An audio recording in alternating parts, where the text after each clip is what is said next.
Bom dia, irmãos, a graça e a paz do Senhor a todos, irmãos e irmãs, amigos e amigas que nos acompanham, sejam bem-vindos a mais um momento devocional para cultuarmos a Deus de alguma forma juntos. Espero que a bênção do Senhor esteja sobre a sua casa e o seu lar nesta manhã. Nós vamos, nesse momento, orar e falar com Deus, pedindo para que o nosso tempo seja para a glória dEle e para a nossa alegria. Vamos falar com Deus? Convido você à oração nesse momento. Bondoso Deus, Deus de amor, nós te entregamos esse momento. Entregamos nossos lares, nossa família, nossos corações. Obrigado por estar nos mantendo debaixo da tua providência. Te pedimos por esse momento agora, que a nossa devoção seja encorajada e os nossos louvores cheguem a Ti. E também te pedimos, ó Deus, fale conosco, em nome de Jesus. Amém. Nós vamos nesse momento participar de um programa para as crianças. Então, é momento de ajuntá-las na frente da TV ou de onde elas estiverem podendo acessar, para poderem cantar os próximos louvores e também ouvirem a palavra de Deus, especialmente para elas. Que Deus abençoe os nossos filhos e filhas nesse momento.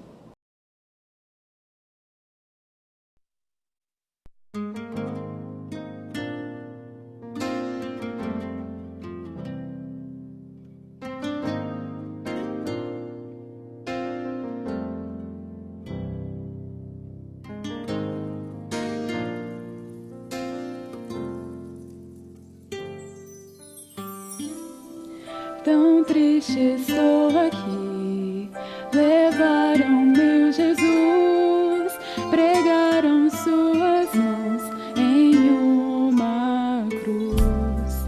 Não posso entender que com tanto poder Jesus precisaria assim sofrer.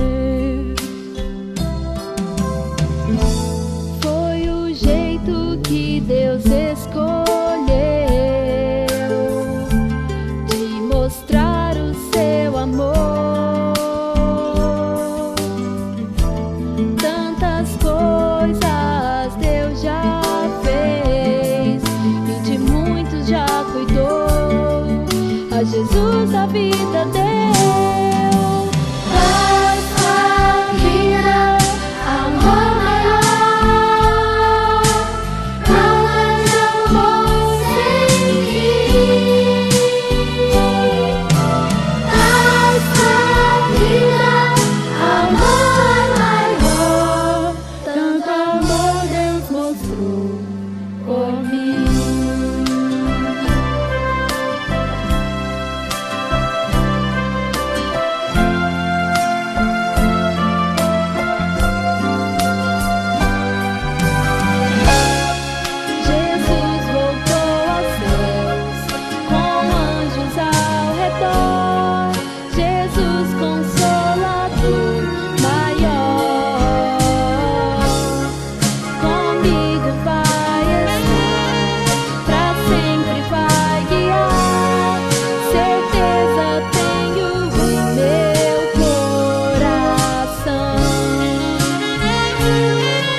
Que Deus escolheu de mostrar o seu amor. Tantas coisas Deus já fez e de muitos já cuidou. A Jesus a vida deu. A sua vida, amor maior. Provas de amor sem fim. A sua vida, amor maior. Tanto amor Deus mostrou por mim. La la la la la la la la.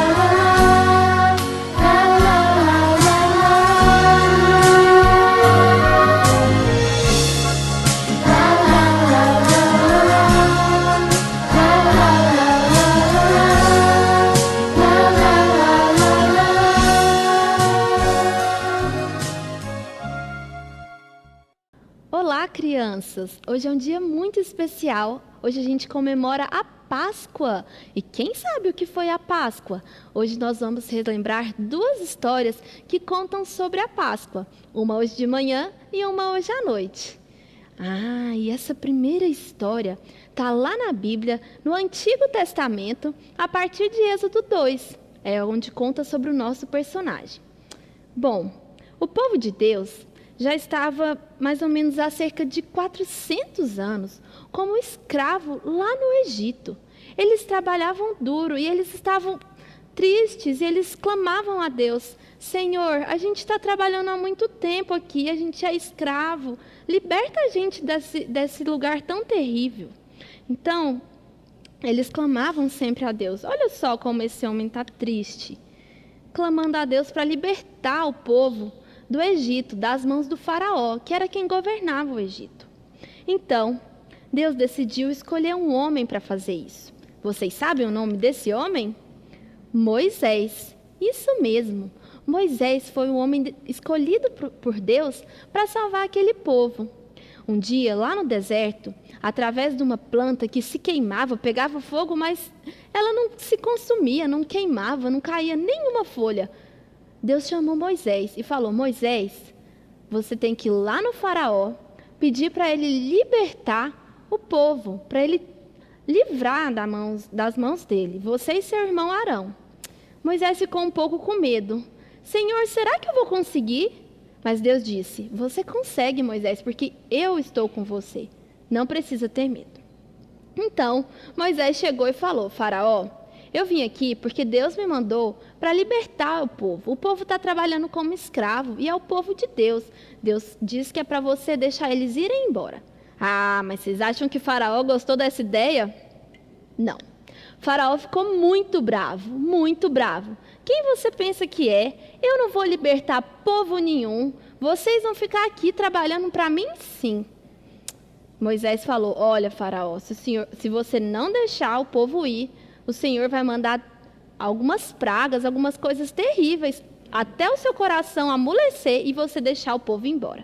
E o Faraó falou: então tá bom, quero ver se isso vai acontecer mesmo.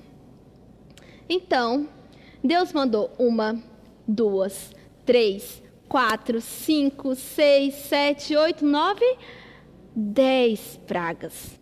A gente vai falar hoje só sobre a 10ª, mas aí a sua tarefa é pesquisar na Bíblia quais foram as outras 9 pragas que Deus mandou para aquele povo do Egito até o coração do faraó amolecer e ele deixar o povo ir embora.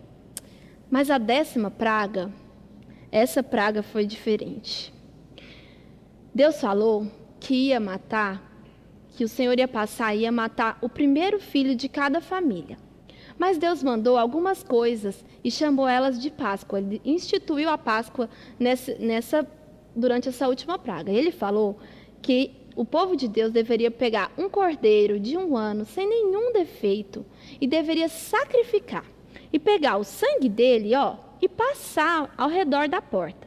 Porque quando o Senhor passasse pela terra, ferindo e matando o primeiro filho de cada casa, ele não ia na casa que tivesse esse sangue na porta. Então eles deveriam matar o cordeiro, sacrificar, passar o sangue, comer pães sem fermento e folhas amargas, ervas amargas, e depois disso, então, Deus garantiu que eles iam sair do Egito.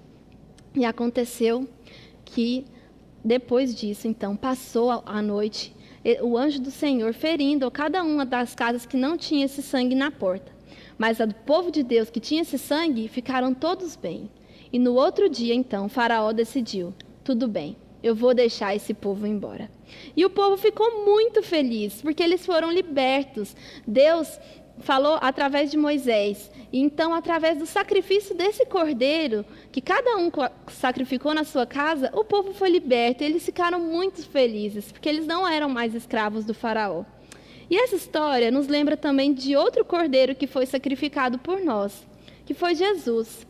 O cordeiro lá da Páscoa, lá do Egito, ele representa também Jesus. O sangue daquele cordeiro passado na porta livrou eles da morte, assim como Jesus, que morreu no nosso lugar para nos livrar da morte eterna. Nós vamos saber um pouco mais sobre a história de Jesus hoje à noite. Mas se você não conhece Jesus e quer que Ele limpe o seu coração, que Ele entre no seu coração e te livre da morte eterna, você pode orar nesse momento, pedindo para que Ele venha morar no seu coração, entendendo o real significado da Páscoa. Não são os ovos de chocolate, não é o coelho, é Jesus, o Cordeiro. Por isso que todas as figuras têm um cordeiro. Jesus é o verdadeiro cordeiro que morreu no seu lugar para limpar o seu coração. Vamos orar? 5 dedos nessa mão, outros 5 nessa mão. Vou juntar agora todos para fazer minha oração. Senhor, muito obrigada por essa história, porque um dia o Senhor mandou Jesus para morrer no nosso lugar e também um dia o Senhor livrou aquele povo das mãos de Faraó. Obrigada por esse amor tão grande. Obrigada porque o Senhor é a nossa Páscoa, é o Cordeiro que foi sacrificado em nosso lugar. Em nome de Jesus, amém. Aí a gente também pode falar um versículo que está lá em João 3,16. Ele diz assim: porque Deus amou o mundo de tal maneira que deu seu único Filho, para que todo aquele que nele crê não morra, mas tenha a vida eterna. João 3,16. Tchau, crianças. Até a próxima.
Nós vamos nesse momento estudar a palavra do Senhor, que todos possam acompanhar a leitura na carta aos Hebreus, capítulo de número 10, versículos 19 até o 25, diz assim a palavra do Senhor. Tendo, pois, irmãos, intrepidez para entrar no Santo dos Santos, pelo sangue de Jesus, pelo novo e vivo caminho que Ele nos consagrou pelo véu, isto é, pela sua carne, e tendo grande sacerdote sobre a casa de Deus, aproximemo-nos com sincero coração, em plena certeza de fé, tendo o coração purificado da má consciência e lavado o corpo com água pura, guardemos firmes a confissão da esperança, sem vacilar, pois quem fez a promessa é fiel. Consideremo-nos também uns aos outros, para nos estimularmos ao amor e às boas obras, e não deixemos de congregar, como é costume de alguns. Antes, façamos admoestações, e tanto mais quanto vedes que o dia se aproxima. Vamos falar com Deus e pedir misericórdia e graça dele nesse momento, para que a sua palavra fale conosco. Ó Deus bendito, nós estamos diante da tua palavra. Essa tem falado por gerações, reunindo um povo debaixo da tua revelação e iluminado os seus passos. Pai, nós queremos também fazer parte dessa iluminação. Fala conosco nesse instante, tenha graça sobre nós e nos dê esta porção da tua palavra para iluminar nossos corações hoje, em nome de Jesus. Amém. Hoje é o dia que celebramos o domingo da ressurreição, e essas datas nos ajudam teologicamente ou liturgicamente, no mínimo, a manter viva a perspectiva que a palavra de Deus nos revela. E nesse quadro em que estamos lendo, o autor aos Hebreus está falando sobre a nossa perspectiva por conta da encarnação e morte de Jesus Cristo. É muito fácil que nós, porventura, venhamos a tratar a cruz de Cristo de forma individualista. É muito fácil que nossas canções na cristandade ou mesmo pregações em torno da cruz de Cristo, principalmente aquelas ditas evangelísticas, sejam pregações voltadas para o indivíduo, onde eu sou encorajado a pensar a cruz de Cristo numa perspectiva meramente individual ou pessoal. Tem algo de verdadeiro nisso? Com certeza tem. O próprio apóstolo Paulo fala aos Gálatas: Cristo vive em mim, e adiantando o seu argumento, e vivo pela fé no Filho de Deus, que me amou e a si mesmo se entregou por mim. A perspectiva dele é o que Cristo fez por ele, para ele, e como ele vive. É verdade, Deus nos alcança pessoalmente, há uma realidade para nós, mas essa mesma verdade está dentro de uma outra realidade que o próprio apóstolo Paulo fala a Tito, dizendo: a si mesmo Cristo se deu por nós, a fim de remir-nos de toda iniquidade e purificar para si mesmo um povo exclusivamente seu, zeloso de boas obras. Capítulo 2, versículo 14. A obra que ele faz individualmente em nós é para nos redimir de nós mesmos, nos aplicando dentro de um povo, nos introduzindo dentro de uma família santa e redimida. Nós, ao sermos salvos, somos convocados à presença de Deus numa família. Somos salvos de nós mesmos para pertencermos a um povo, a uma nação santa, um ajuntamento santo. Deus está reunindo os seus, há um coletivo, há uma comunidade, há uma família, um povo e um só rebanho. Somos seus filhos e somos irmãos de irmãs e irmãos debaixo do mesmo Pai. A cruz de Cristo faz isso conosco, e nessa noção coletiva é o momento em que o autor aos Hebreus vem falar sobre algumas características que a cruz e a ressurreição de Cristo nos dão, nos fornecem e nos provêem. Embora Cristo tenha morrido em solidão abjeta, negado pelos seus mais íntimos discípulos, traído pelo seu próprio povo e comunidade local, pelos religiosos da sua própria confissão, vinda do Velho Testamento. Na sua cruz, ele reúne pessoas dos mais distintos segmentos. Ele reúne em torno de si, debaixo de si, povos diversos, culturas distintas, línguas, nações, reinos, governos, perspectivas, ideologias, todas subjugadas pelo seu grande amor, todas perdoadas pelo seu grande ato de redenção e de substituição. Do dia de Pentecostes em diante, tem ficado claro que a conversão a Cristo Jesus é uma transformação do individualismo para o pertencimento à nação santa de Deus, à família bendita dele, a uma conversão de uma nova perspectiva de vida. Essa nação redimida e convocada pela cruz de Cristo marcha a partir da frase de Cristo que diz: tome a sua cruz e siga-me.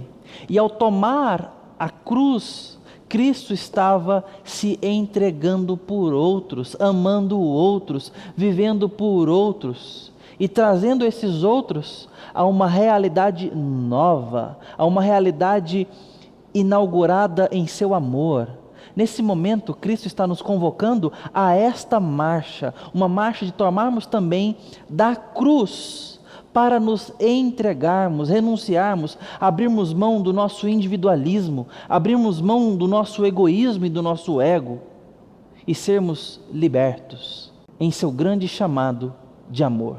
A cruz de Cristo não é apenas um distintivo que caracteriza a nossa fé, é também uma bússola que norteia a nossa conduta e a nossa perspectiva, a nossa visão nesse mundo. E ela traz outras características que o autor aos Hebreus nos fala e estabelece para nós um fundamento teológico completamente necessário para atravessarmos os mais difíceis dias. Aqui ele vem dizer sobre acesso e proximidade.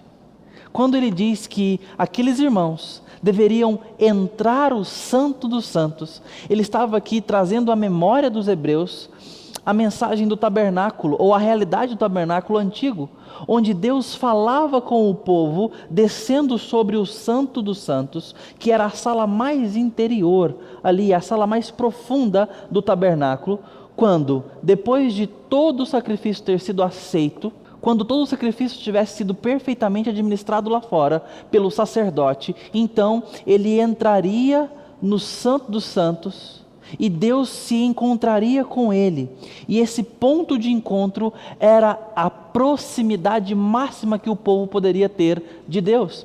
Em outras partes da teologia bíblica, nós percebemos que a presença de Deus é santa, que Deus não pode ser visto face a face, que onde Deus está, nós não podemos tocar. E tudo isso foi mostrado para nós para evidenciar a santidade própria de Deus, em contraste com a nossa corrupção. Mas na cruz de Cristo, pessoas pecadoras podem se aproximar de um Deus santo, não porque Deus despreza o seu pecado, não porque Deus faz vista grossa à corrupção de seus corações, mas porque Deus as perdoa, porque o sangue de Cristo nos cobre, e a justiça de Deus é satisfeita na ira divina sobre o Filho. Na cruz de Cristo nós temos acesso e podemos estar bem perto de Deus, esse Deus santo. Então o autor diz: para entrar no Santo dos Santos, acesso e proximidade. Mas esse relacionamento é marcado também por ousadia.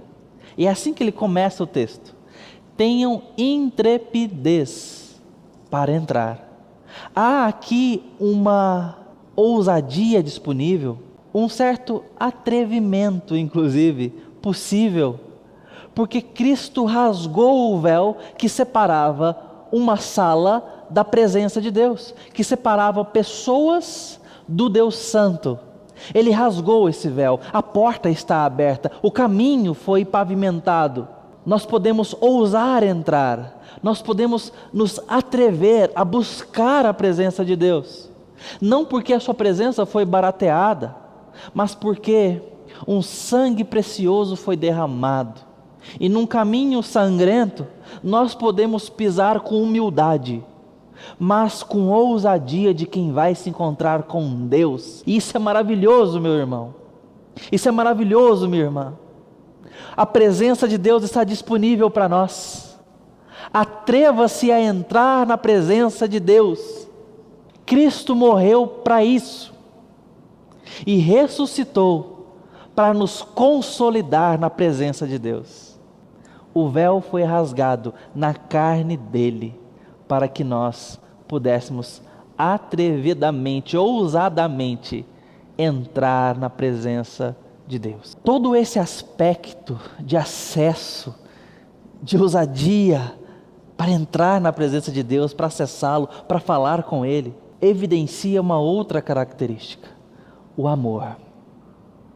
Tudo isso, todo este plano executado na história, de redenção de um mundo caído, de adoção de filhos perdidos, de arrebanhamento de um rebanho completamente morto em seus próprios delitos e pecados e aprisionado em sua própria paixão, é uma história de amor. Nós só podemos buscar a Deus, demonstrar amor a Ele, porque Ele nos amou primeiro. O seu amor é um amor eterno e antigo, e nos alcança na obra redentora em Cristo Jesus. Ao conhecê-lo, ao saber desse amor, só nos resta responder com amor. Só nos resta declarar mais amor e querer amá-lo mais. E há mais uma característica presente aqui: a alegria.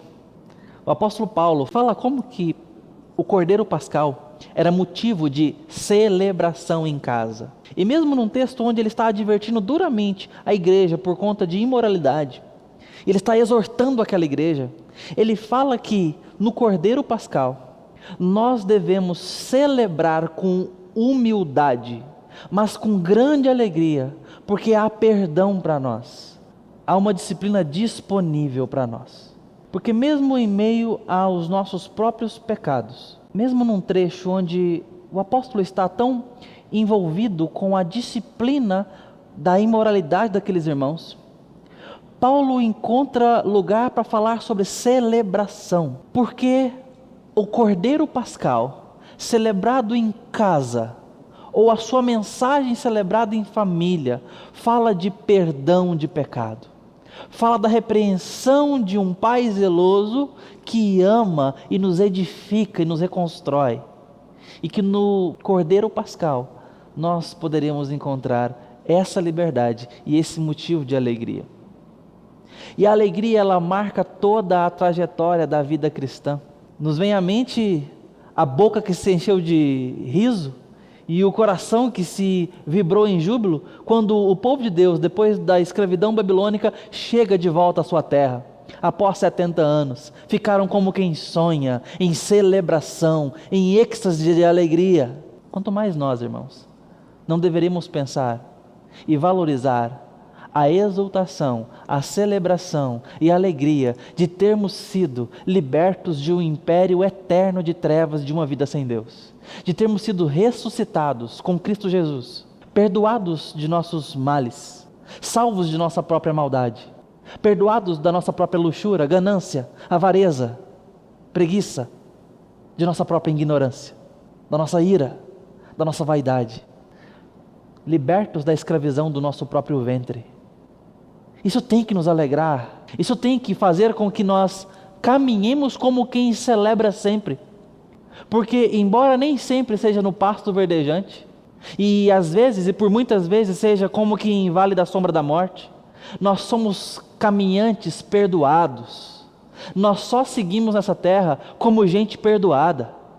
Se estamos em Cristo Jesus, nós não estamos condenados à morte, nós não estamos condenados a uma vida sem Deus, nós somos resgatados, e no seu amor nós temos vida e vida abundante. Os dias podem ser difíceis. O calendário pode trazer surpresas completamente amargas. Mas a nossa motivação de celebração não pode se apagar. Porque Cristo nos perdoou no seu sangue derramado. Nos deu vida eterna com Ele. Nos deu uma eternidade para viver. E eu não posso perder isso de vista. O povo cristão se reúne para celebrar e glorificar. O cântico de alegria está presente em toda a história do cristianismo e tem que estar presente nesses capítulos que estamos vivendo, porque a nossa razão para a celebração não está limitada à circunstância benéfica para o nosso conforto. Ela está cravada na cruz de Cristo, que nos liberta de todo o pecado e nos dá vida com Deus, nos prova de seu amor, nos dá acesso, nos dá proximidade, nos dá a ousadia para falar com Ele, de fato ter comunhão com Ele, nos mostra do seu afeto eterno, sólido, em aliança para conosco. Mas ainda há uma característica final nesse texto: santidade.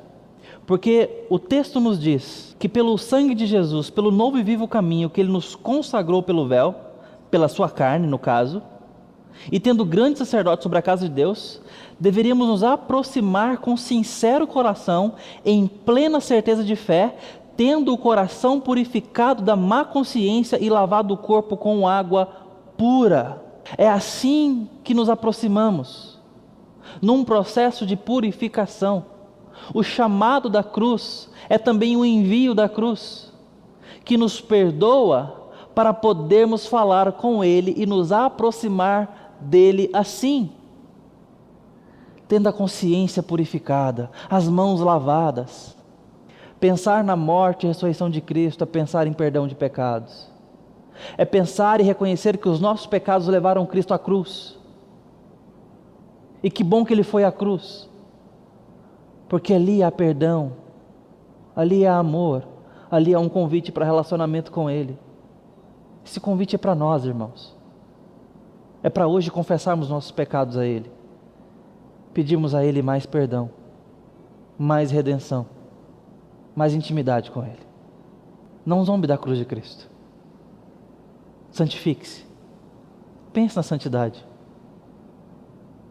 Que os seus pecados possam doer, que os meus pecados possam sangrar, a ponto de me incomodar e me levar a glorificar em temor sincero o nome de Cristo, para que eu me aproxime assim, com sincero coração, tendo o coração purificado e a consciência e o corpo lavados. O autor aos Hebreus termina dizendo: para diante dessa maravilha da cruz de Cristo, para nós, não deixarmos, portanto, de congregar, mas nós somos impedidos da congregação. Se Deus quiser, apenas por mais alguns dias.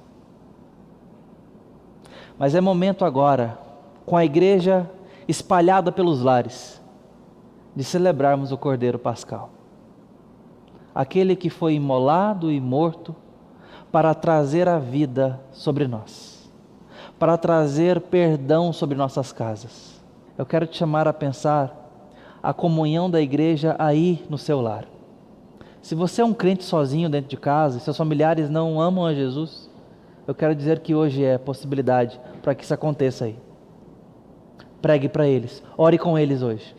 Se a sua família tem vivido de uma forma displicente quanto à santidade de Deus, como quem desperdiça a obra santa de Cristo, por não crer, por não se arrepender, por não celebrar, por não acessar com intrepidez, eu quero dizer que hoje você tem motivo para receber a celebração no seu lar, para desfrutar do amor de Cristo no seu lar, para renovar o pacto de santidade entre você e o seu Deus.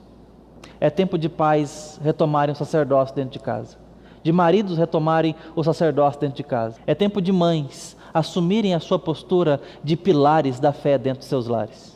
É tempo de filhos e filhas assumirem sua fé para a glória de Deus e honrar o Cordeiro de Deus que tira o pecado do mundo. Não há esperança longe dele, mas nele há esperança para nós. A igreja aguarda a volta do Senhor E até lá, nós celebramos com alegria o grande feito de Cristo por nós. Ele nos deu proximidade com Deus. Que Deus abençoe o seu lar. Nós vamos orar nesse momento. Bendito Deus, te pedimos a graça e a bênção do Senhor sobre os nossos corações. Amado povo de Deus, que o amor de Deus Pai, Deus Filho e Espírito Santo os alcance pela mensagem da cruz e ressurreição de Jesus Cristo e os abençoe a guardarem a fé e a viva esperança, em nome do Pai, do Filho e do Espírito Santo. Amém.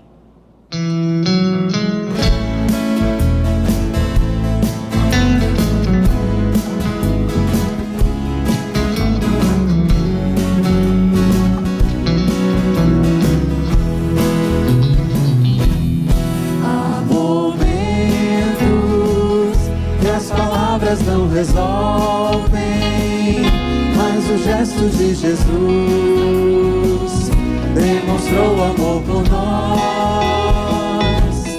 Há momentos que as palavras não resolvem, mas o gesto de Jesus na cruz demonstrou amor por nós. Foi no Calvário e Ele sem falar mostrou ao mundo inteiro o que é o amar. Foi no Calvário e Ele sem falar mostrou ao mundo inteiro o que é o amar. Aqui no mundo as desilusões são tantas, mas existe uma esperança, é que Cristo vai voltar. Aqui no mundo as desilusões são tantas, mas existe uma esperança, é que Cristo vai voltar. Foi no Calvário que Ele sem falar mostrou ao mundo inteiro o que é amar.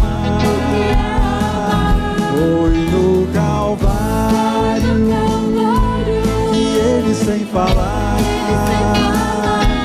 mostrou ao mundo inteiro o que é amar.